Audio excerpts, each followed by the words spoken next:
اور تم سے ذوالقرنین کے بارے میں دریافت کرتے ہیں، کہہ دو کہ میں اس کا کسی قدر حال تمہیں پڑھ کر سناتا ہوں۔ ہم نے اس کو زمین میں بڑا اقتدار دیا تھا اور ہر طرح کا سامان اس کو عطا کیا تھا، تو اس نے ایک سفر کا سامان کیا، یہاں تک کہ جب سورج کے غروب ہونے کی جگہ پہنچا تو اسے ایسا پایا کہ ایک کیچڑ والے چشمے میں ڈوب رہا ہے، اور اس چشمے کے پاس ایک قوم دیکھی۔ ہم نے کہا ذوالقرنین، تم ان کو خواہ تکلیف دو خواہ ان کے بارے میں بھلائی اختیار کرو، دونوں باتوں کی تم کو قدرت ہے۔ ذوالقرنین نے کہا کہ جو کفر و بد کرداری سے ظلم کرے گا اسے ہم سزا دیں گے، پھر وہ اپنے پروردگار کی طرف لوٹایا جائے گا تو وہ بھی اسے بڑا عذاب دے گا، اور جو ایمان لائے گا اور عمل نیک کرے گا اس کے لیے بہت اچھا بدلہ ہے، اور ہم اپنے معاملے میں اس سے نرم بات کہیں گے۔ پھر اس نے ایک اور سامان سفر کیا، یہاں تک کہ سورج کے طلوع ہونے کے مقام پر پہنچا تو دیکھا کہ وہ ایسے لوگوں پر طلوع ہوتا ہے جن کے لیے ہم نے دھوپ سے بچاؤ کی کوئی اوٹ نہیں بنائی تھی۔ حقیقت یوں ہی تھی، اور جو کچھ اس کے پاس تھا ہم کو سب کی خبر تھی۔ پھر اس نے ایک اور سفر کا سامان کیا، یہاں تک کہ دو اونچے سیدھے پہاڑوں کے درمیان پہنچا تو دیکھا کہ ان کے اس طرف کچھ لوگ ہیں کہ بات کو سمجھ نہیں سکتے۔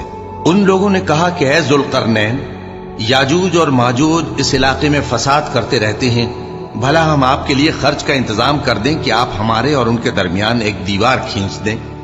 ذوالقرنین نے کہا کہ خرچ کا جو مقدور اللہ نے مجھے بخشا ہے وہ بہت اچھا ہے، تم مجھے قوت بازو سے مدد دو، میں تمہارے اور ان کے درمیان ایک مضبوط رکاوٹ بنا دوں گا۔ تم لوہے کے بڑے بڑے تختے میرے پاس لاؤ۔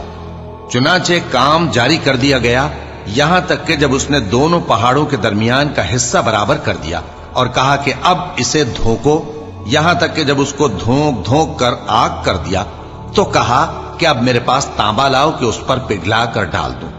پھر ان میں یہ قدرت نہ رہی کہ اس پر چڑھ سکیں، اور نہ یہ طاقت رہی کہ اس میں نقب لگا سکیں۔ بولا کہ یہ میرے پروردگار کی مہربانی ہے، پھر جب میرے پروردگار کا وعدہ آ پہنچے گا تو اس کو ڈھا کر ہموار کر دے گا، اور میرے پروردگار کا وعدہ سچا ہے۔ اس روز ہم ان کو چھوڑ دیں گے کہ روئے زمین پر پھیل کر ایک دوسرے میں گھس جائیں گے، اور سور پھونکا جائے گا تو ہم سب کو جمع کر لیں گے، اور اس روز ہم جہنم کو کافروں کے سامنے لائیں گے جن کی آنکھیں میری یاد سے پردے میں تھیں اور وہ سننے کی طاقت نہیں رکھتے تھے۔ اب کیا کافر یہ خیال کرتے ہیں کہ وہ میرے بندوں کو میرے سوا اپنا کارساز بنائیں گے تو میں خفا نہیں ہوں گا؟ ہم نے ایسے کافروں کے لیے جہنم کی مہمانی تیار کر رکھی ہے۔ کہہ دو کہ ہم تمہیں ایسے لوگ بتائیں جو اعمال کے لحاظ سے بڑے نقصان میں ہیں۔ یہ وہ لوگ ہیں جن کی دوڑ دھوپ دنیا کی زندگی میں برباد ہو گئی اور وہ یہ سمجھے ہوئے ہیں کہ وہ اچھے کام کر رہے ہیں۔ یہ وہ لوگ ہیں جنہوں نے اپنے پروردگار کی آیتوں کو نہ مانا اور اس کے سامنے جانے سے انکار کیا، تو ان کے اعمال ضائع ہو گئے، سو ہم قیامت کے دن ان کے لیے کچھ بھی وزن قائم نہیں کریں گے۔